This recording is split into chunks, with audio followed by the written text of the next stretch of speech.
अब खबर पाकिस्तान से आ रही है। पाकिस्तान के कराची में धारा 144 लगाई गई है।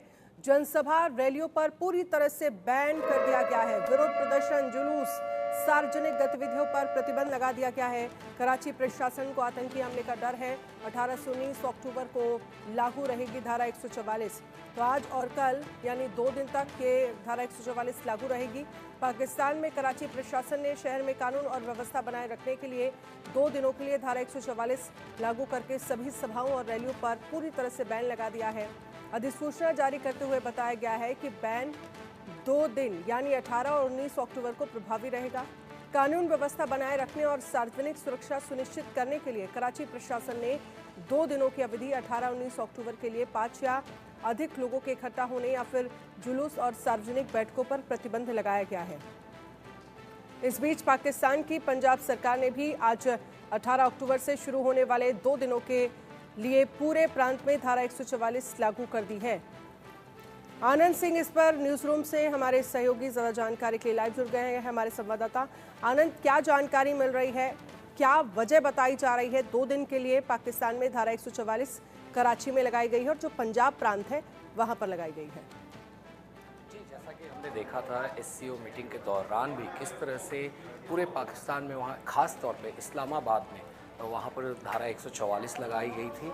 और फिर जैसे ही ये मीटिंग ख़त्म हुई है, इसके बाद कराची में 18 अक्टूबर और 19 अक्टूबर के दिन धारा 144 लगाने की अनाउंसमेंट कर दी गई है। ऐसा कहा जा रहा है कि ये टेरर हमले को लेकर कुछ उनको इनपुट्स मिले थे, तो उसको रोकने के लिए ये धारा 144 वहाँ लगाई गई है और जहाँ पर 5 से ज़्यादा लोग कहीं भी असेंबल नहीं हो सकते। मगर वहीं ये भी कहा जा रहा है, जो हमारे सूत्र हैं वो हमें बता रहे हैं कि पाकिस्तान प्रशासन को कहीं ना कहीं ये डर है कि इमरान खान की जो पार्टी है पीटीआई, उसके समर्थक फिर से एक बार कराची की सड़कों पर आ सकते हैं इमरान खान के लिए। तो ऐसे में उस इनपुट को देखते हुए धारा 144 लगाई गई है पाकिस्तान में, ख़ास तौर पे कराची में। और लोग कह भी रहे हैं कि जिस तरह से एससीओ मीटिंग के दौरान भी, उससे पहले भी हमने देखा था कि किस तरह से लगातार पीटीआई के जो वर्कर्स थे वो असेंबल हो रहे थे, लगातार वो अपनी डिमांड आगे रख रहे थे और लगातार सरकार को घेरने की जो कोशिश कर रहे थे। तो ऐसे में ये धारा 144 उनको भी कहीं ना कहीं कंट्रोल करने के लिए लगाई जा रही है।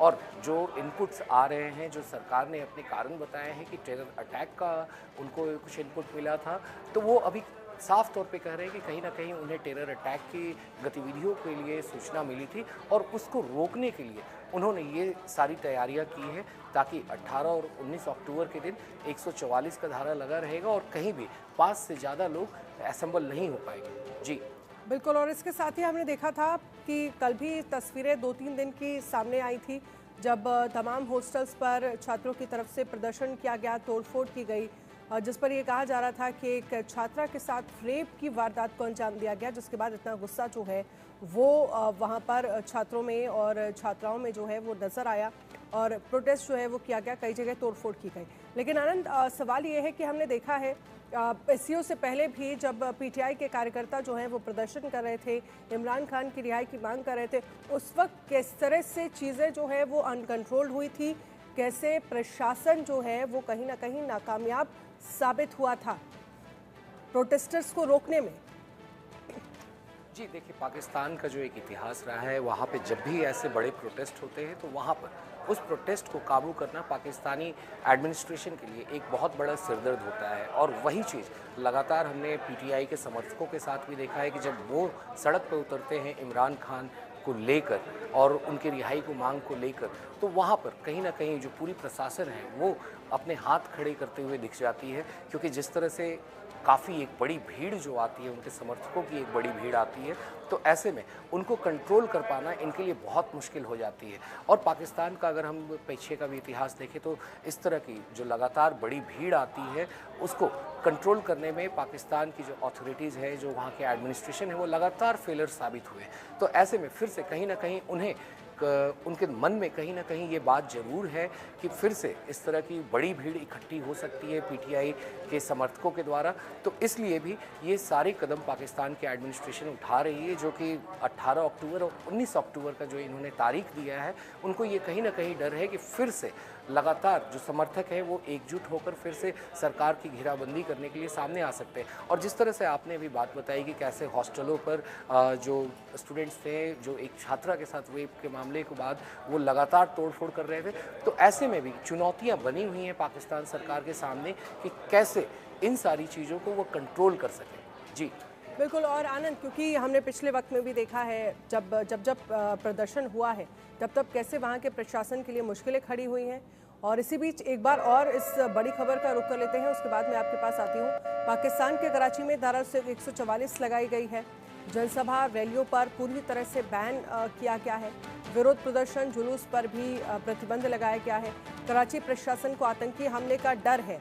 दरअसल आतंकी हमले के डर की वजह से ये 2 दिन का धारा 144 लागू की गई है।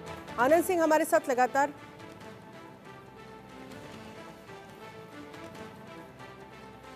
तो एससीओ मीटिंग के बाद किस तरह से पाकिस्तान प्रशासन के लिए चुनौतियां हैं। धारा 144 को 2 दिन के लिए लगाई गई है, इससे आप अंदाज़ा लगा सकते हैं।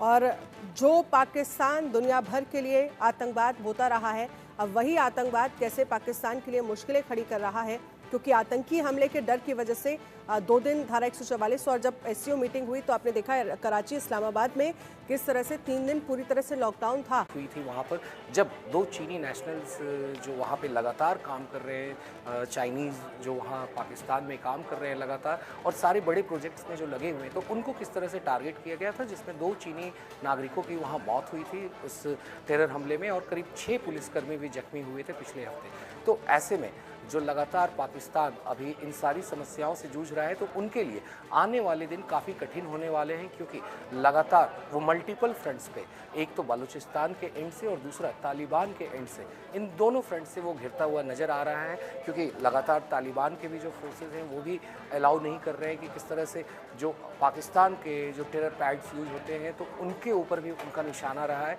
वहीं दूसरी तरफ बलूचिस्तान के जो लोग हैं, जो चाइनीज़ नेशनल्स को, जो ख़ास तौर पे जो चाइना का CPEC जो प्रोजेक्ट है, 3200 किलोमीटर लंबी प्रोजेक्ट है, जो भारत जिसको क्लेम करता है, POK का जो अपना हिस्सा है, भारत इंटीग्रल पार्ट उसको बताता है, तो उसके थ्रू जब वो क्रॉस करता है तो वहाँ के प्रोजेक्ट्स को लेकर भी किस तरह से बलूचिस्तान के लोग कंप्लेन लगातार शिकायत करते आ रहे हैं कि उनकी नज़रअंदाज की जा रही है, उन लोगों के डिमांड्स को नज़रअंदाज किया जा रहा है, और उनको किस तरह से वहाँ परेशान किया जा रहा है पाकिस्तानी सेना और पाकिस्तान के एडमिनिस्ट्रेशन से। तो वहीं लगातार इस तरह के हमले जो चाइनीज़ नेशनल्स पे हमने पिछले 1 साल से देखे हैं कि किस तरह से पाकिस्तान इन सारी समस्याओं से जूझ रहा है। वहीं अभी जब चीन के प्रधानमंत्री एससीओ समिट के लिए भी आए थे पाकिस्तान, तो उन्होंने भी जब वर्चुअल उन्होंने इनॉग्रेशन किया था ग्वादर एयरपोर्ट का, जो कि पाकिस्तान का सबसे बड़ा एयरपोर्ट कहा जा रहा है चीनी फंडिंग से। चलिए, शुक्रिया तमाम जानकारी के लिए।